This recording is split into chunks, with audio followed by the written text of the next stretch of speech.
Welcome back to your channel. आज हम economics से स्टार्ट करेंगे, micro economics, which is our chapter 1, introduction to micro economics. अब micro economics start करने से पहले हम ये समझेंगे दैट व्हाट इज़ इकोनॉमी। अब इकोनॉमी क्या होता है?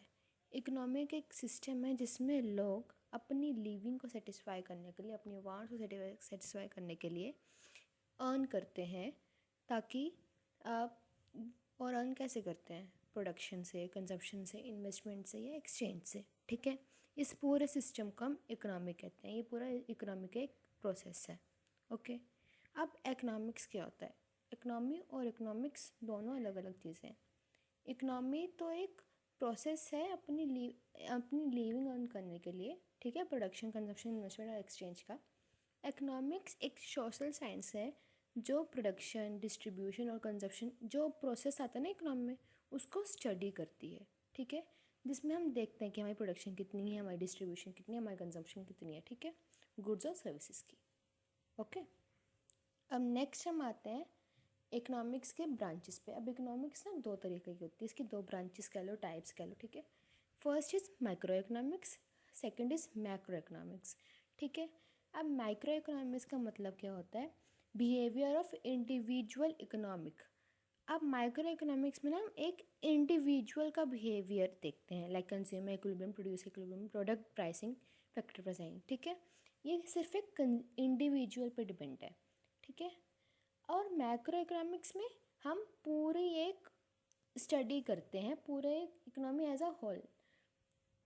माइक्रो में हम इंडिविजुअल अर्थ, माइक्रो MI आता है ना, आई का मतलब समझ लो इंडिविजुअल। ठीक है, मैक्रो में पूरा एक पूरी कंट्री, लाइक इंडिया की इकोनॉमी हम स्टडी करेंगे, लाइक नेशनल इनकम हो गया, एग्रीगेट डिमांड हो गया, एक पूरी जगह में क्या डिमांड है, क्या सप्लाई है उधर की।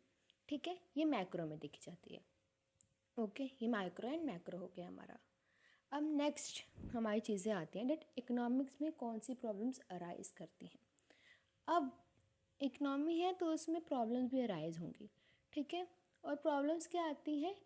यूज़ ऑफ लिमिट, क्योंकि हमारे जो रिसोर्सेज हैं वो लिमिटेड है, जो हमारे पास चीज़ें हैं वो लिमिटेड है, और हमारी जो वांट्स हैं वो अनलिमिटेड है, इसलिए इकोनॉमिक प्रॉब्लम्स अराइज होती हैं। अब इसी तरह से इकोनॉमिक प्रॉब्लम्स क्या कॉज पहले समझ में आ गया कि क्या होता है। First, unlimited human wants. अब ह्यूमन है, चाहे मैं, अगर मेरी सैलरी पर मंथ 10,000 होगी, तो मेरा नेक्स्ट मंथ का फोकस क्या रहेगा कि मेरी नेक्स्ट मंथ में सैलरी में 15,000 हो जाए। अब जब जाके मेरी सैलरी पर मंथ की 50,000 भी हो जाएगी ना, तो मेरा भी आगे ये फोकस रहेगा कि चलो 60,000 हो जाए। ठीक है, तो मेरी चॉइस, मेरे जो वांट्स है वो अनलिमिटेड है। नेक्स्ट आता है लिमिटेड इकोनॉमिक रिसोर्सेज। अब मेरे पास जो रिसोर्सेज हैं, कुछ भी रिसोर्स है मेरे पास, लाइक पेट्रोलियम हो गया या कोई भी नेचुरल रिसोर्स है, अब मैं अपनी वांट सेटिस्फाई करूँगी तो उसका एक ना एक ज़रिए नेचुरल तो होगा ही होगा। वो लिमिटेड है, वो अनलिमिटेड नहीं है मेरे पास, वो पूरी तरह से कि जितना चाहिए उतना ही ले लो, ऐसे अवेलेबल नहीं है, उसकी भी एक लिमिट है अवेलेबल होने की, जिससे मेरी सारी वांट्स सेटिस्फाई नहीं हो पाती। नेक्स्ट आता है ऑल्टरनेटिव यूज ऑफ रिसोर्सेज। अब एक रिसोर्स का सिर्फ एक यूज़ नहीं है ना, उसके अलग अलग यूजेस हैं, और मेरे को वो सारे अलग अलग यूजेस सेटिस्फाई करने हैं उस रिसोर्स से। वो सेटिस्फाई करने में कई बार एक चीज़ में कम लग जाना या एक चीज़ के लिए बचना ही ना, वो हो जाता है, हमारे इकोनॉमिक प्रॉब्लम्स को अराइज करता है। ठीक है, अब इसके बाद हमारा जो नेक्स्ट टॉपिक होता है वो है सेंट्रल इकोनॉमिक प्रॉब्लम्स। अब सेंट्रल इकोनॉमिक प्रॉब्लम्स में क्या आता है? Allocation of resources. अब जो मेरे रिसोर्सेज है उसको मेरे को एलोकेट करना है, वो मैं कैसे करूँगी? अब एलोकेट करने की प्रॉब्लम्स जो होती हैं वो तीन तरह से अराइज होती हैं। पहला व्हाट टू प्रोड्यूस, दूसरा हाउ टू प्रोड्यूस, तीसरा फॉर होम टू प्रोड्यूस। अब what to produce and what quality का मतलब होता है कि मैं प्रोड्यूस क्या करूँ और उसको कितना में, उसकी क्वालिटी कैसी हो, उसकी क्वांटिटी कितनी हो। ठीक है, व्हाट टू प्रोड्यूस समझ सकते हैं, क्या वो कंज्यूमर गुड हो या कैपिटल गुड हो, क्या वो वॉर टाइम का गुड हो लाइक गन्स वगैरह हो, या वो पीस टाइम का गुड हो, खाने वगैरह की चीज़ें हो। ठीक है, अब मेरे को हर जगह सेटिस्फाई करनी है तो मुझे देखना पड़ेगा कि मेरे को क्या कितना प्रोड्यूस करना है। ठीक है, मेरे को बटर प्रोड्यूस करना है, मेरे को क्या प्रोड्यूस करना है, सब कुछ देखना पड़ेगा। नेक्स्ट आता है हाउ टू प्रोड्यूस। अब मैं जो भी प्रोड्यूस करूँगी, जो भी मेरा प्रोडक्शन होगा, जिसका भी जौन से भी गुड्स का, मेरे को ये देखना पड़ेगा कि मैं उसमें टेक्नोलॉजी कौन सी यूज़ कर रही हूँ। वो कैपिटल इंटेंसिव है, मतलब उसमें मशीनरी वगैरह सब कुछ लग रहा है, टेक्नोलॉजी यूज़ हो रही है, या फिर वो लेबर इंटेंसिव है, उसमें वो ऐसा काम है जिसमें आप लेबर का यूज़ कर सकते हो। लाइक माइनिंग है, अब माइनिंग में आपको लेबर्स का यूज़ करना है या फिर आपको मशीनरी यूज़ करना है जो माइन करने में हेल्प करती है। ठीक है, ये आपको देखना पड़ता है हाउ टू प्रोड्यूस। नेक्स्ट आता है फॉर होम टू प्रोड्यूस। अब जो मैं प्रोड्यूस कर रही हूँ वो किसके लिए है? वो एक सिंगल कंज्यूमर के लिए है या फिर वो पूरे वर्ल्ड के लिए है, पूरे इंडिया के लिए। ठीक है, वो फंक्शनल डिस्ट्रीब्यूट होगा कि वो उसको हर कोई यूज़ कर सकता है या फिर उसको सिर्फ कोई एक बंदा ही यूज़ कर सकता है। This is what for whom to produce. अब वो प्रोड्यूस किसके लिए हो रहा है? ठीक है, ये हो गई मेरा सेंट्रल इकोनॉमिक प्रॉब्लम्स। ओके, अब नेक्स्ट टॉपिक जो आता है हमारा वो होता है opportunity cost. For the selection of an opportunity the sacrifice of next best alternative use is called opportunity cost. अब समझ लो मेरे पास दो गुड्स हैं, उन दोनों गुड्स का प्रोडक्शन हो रहा है साथ में और उसमें सेम रिसोर्स लग रहा है। अब अगर मैं एक गुड ए का एक प्रोडक्ट कम करती हूँ ताकि मैं गुड बी का एक प्रोडक्ट बढ़ा सकूँ, तो वो जो हम सेक्रीफाइस कर रहे हैं ना, वो मेरा अपॉर्चुनिटी कॉस्ट है। ठीक है, it is the amount of one commodity that is to be sacrificed to increase the production of other commodity. समझ में आया? अपॉर्चुनिटी कॉस्ट कैलकुलेट कैसी होती है? Return of investment from the best option available minus return of investment from the chosen option. अब जो मेरे पास जो बेस्ट ऑप्शन है ना, उसमें से मेरे को रिटर्न ऑन इन्वेस्टमेंट आ रहा है, फिर उसमें से मेरे पास जो जो भी ऑप्शन अवेलेबल है, जो भी मैंने ऑप्शन चुना है, उसका रिटर्न ऑन इन्वेस्टमेंट चुना है। मतलब गुड डे का ऐसा कौन सा प्रोडक्ट है जिसको मैं सेक्रीफाइस करने के लिए राज़ी हूँ, और गुड बी का वो कौन सा प्रोडक्ट है जिसके लिए मैं सेक्रीफाइस कर रही हूँ। उन दोनों के रिटर्न इन्वेस्टमेंट को माइनस करूँगी, जो मेरे पास बचेगा वो मेरा अपॉर्चुनिटी कॉस्ट होगा। ठीक है, अब अपॉर्चुनिटी कॉस्ट का ग्राफ हम समझेंगे। Let's say that a farmer has a piece of land. अब समझ लो एक फार्मर है, उसके पास एक लैंड है पीस का, ठीक है, जिसमें वो वीट और राइस दोनों उगाता है। ठीक है, अब वो सोचता है कि मैं वीट का इतना ग्रोथ बढ़ा देता हूँ और राइस का इतना ग्रोथ कम कर देता हूँ, या फिर वाइस वर्स कर लो कि मैं राइस का इतना ग्रोथ बढ़ा देता हूँ और वीट का इतना ग्रोथ कम कर देता हूँ। अब जब तक वो एक चीज़ की ग्रोथ कम नहीं करेगा, वो दूसरी चीज़ का ग्रोथ बढ़ा नहीं सकता। तो यही हो गया मेरा अपॉर्चुनिटी कॉस्ट। अब एज्यूम कर लो ये फार्मर है, वो या तो 50 क्विंटल्स ऑफ राइस प्रोड्यूस कर सकता है और 40 क्विंटल्स ऑफ वीट। ठीक है,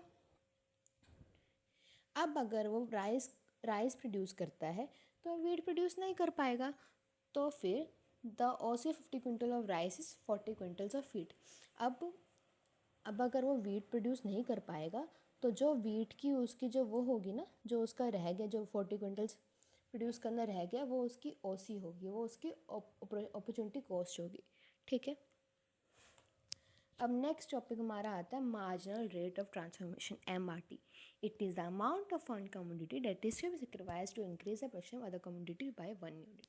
ये मार्जिनल अपॉर्चुनिटी कॉस्ट भी कह सकते हैं इसको। ये वो एडिशनल कॉस्ट है। ये और अपॉर्चुनिटी कॉस्ट कहीं कहीं जगह पे सेम होती है। ये वही है, ये वो है, ये उस कमोडिटी के अमाउंट है जितनी हम दूसरी कमोडिटी को प्रोड्यूस करने के लिए सेक्रीफाइस कर रहे हैं। ठीक है, इसको मार्जिनल अपॉर्चुनिटी कॉस्ट भी कहते हैं। ठीक है, इट इज़ डिफाइंड एज, ये इसकी डेफिनेशन है, the additional cost in terms of number of units of a good sacrificed to produce an additional unit of the other good. ठीक है, अब वो एक प्रॉपर जो अमाउंट निकलेगी ना, जो एक पूरी नंबर ऑफ यूनिट्स निकलेंगे कि मैं इतने गुड सेक्रीफाइस करूँगी, जैसे उसने 40 क्विंटल्स ऑफ वीट सेक्रीफाइस किया था, वो 40 क्विंटल्स मेरा मार्जिनल अपॉर्चुनिटी कॉस्ट कहलाएगा। ओके, अब हमारा नेक्स्ट टॉपिक जो आएगा वो होगा प्रोडक्शन पॉसिबिलिटी कर्व। इसको PPC भी कहते हैं, इसकी शॉर्ट फॉर्म है, और इसका दूसरा नाम होता है प्रोडक्शन पॉसिबिलिटी फ्रंटियर। ठीक है, अब ये होता क्या है, ये कर्व है, कर्व मीन्स अ ग्राफ। अब इकोनॉमिक्स में ग्राफ ना हो ऐसा तो हो नहीं सकता, इकोनॉमिक्स में हर टॉपिक के साथ एक ग्राफ आप बना सकते हैं, कुछ भी हो जाए। ठीक है, मैंने अपॉर्चुनिटी को समझाया, मैंने उसका एक ग्राफ बनाया, मैं PPC बना रही हूँ, उसका तो ग्राफ होता ही होता है। ठीक है, PPC का ये समझ लो कि आपके आधे मार्क्स आपके ग्राफ के होते हैं। ग्राफ आप कितना क्लियरली और कितना अच्छा बना रहे हो। ठीक है, अब इसका मतलब क्या होता है? It shows all possible combinations of two sets of goods that an economy can produce with available resources and given technology, assuming that all resources are fully and efficiently used.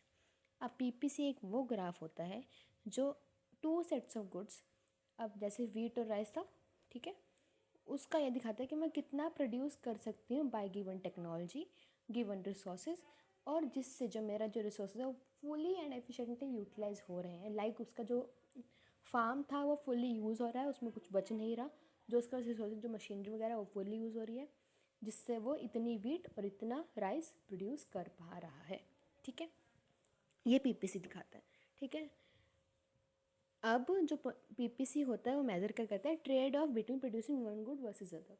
अब ये हमारा जो ट्रेड होगा एक good और दूसरे good के बीच में, जो भी कि एक गुड इतना और है दूसरा गुड इतना और है, क्योंकि और जो भी कमी होगी ये हमेशा ना डाउनवर्ड स्लोपिंग होगा। क्यों? क्योंकि इसमें आपको एक गुड तो सेक्रीफाइस करना ही पड़ेगा दूसरे गुड को प्रोड्यूस करने के लिए।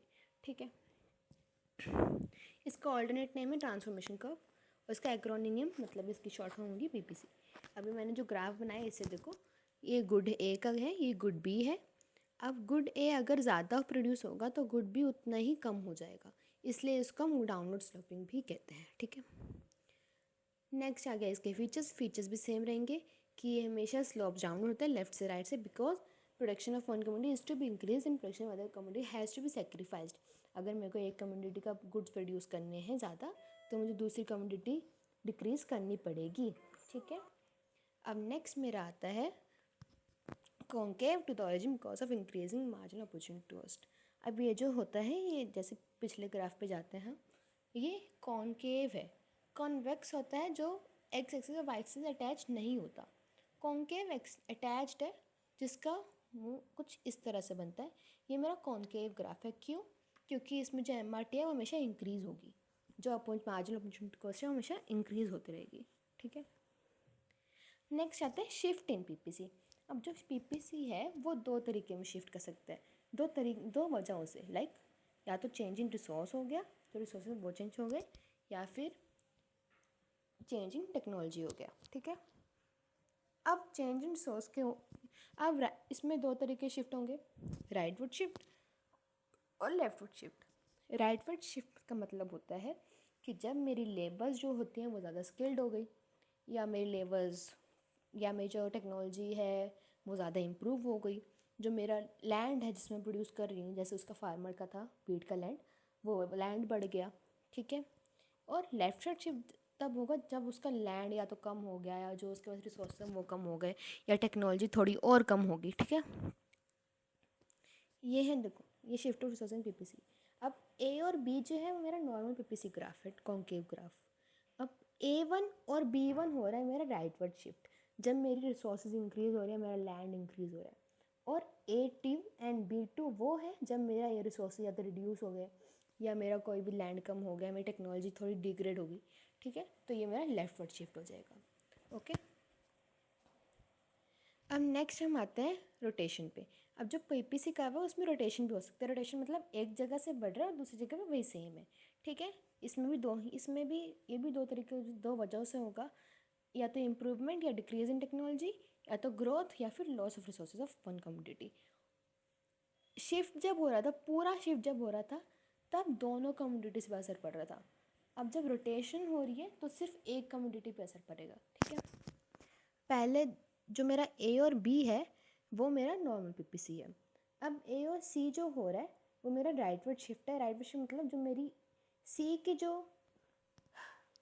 या तो टेक्नोलॉजी या जो भी इम्प्रूवमेंट है सी में, वो इम्प्रूवमेंट हो रही है ओ एक्स में, जिसकी वजह से मेरा जो ए और सी का ग्राफ बन रहा है, ए गुड एक्स का जो वो है, गुड एक्स की टेक्नोलॉजी या तो इम्प्रूव हुई है, या उसमें कोई भी रिसोर्सेज बढ़े हैं, जिसकी वजह से उसकी परफॉर्मेंस अच्छी हो गई और थोड़ा सा हमारा राइटवर्ड शिफ्ट आ गया, बट गुड वाई का उतना ही है। अब वहीं पे आते हैं कि लेफ्टवर्ड शिफ्ट में उल्टा हुआ, गुड एक्स की जो इम्प्रूवमेंट है वो या तो डिक्रीज़ होगी, या जो उसके लॉस जो रिसोर्सेज हैं वो कम हो गए, जिसकी वजह से गुड वाई तो सेम ही रहा, बट गुड एक्स में थोड़ा सा हमारा चेंज आ गया, वो थोड़ा डिक्रीज़ हो गया, इसलिए उसमें लेफ्टवर्ड शिफ्ट आ गया। ठीक है, अब यहाँ पे हमारा इकोनॉमिक्स से चैप्टर 1 का बेसिक पार्ट ख़त्म होता है। ओके, बाकी अगर आपको कुछ समझ में आया, please like the channel, please like my video, please subscribe to the channel.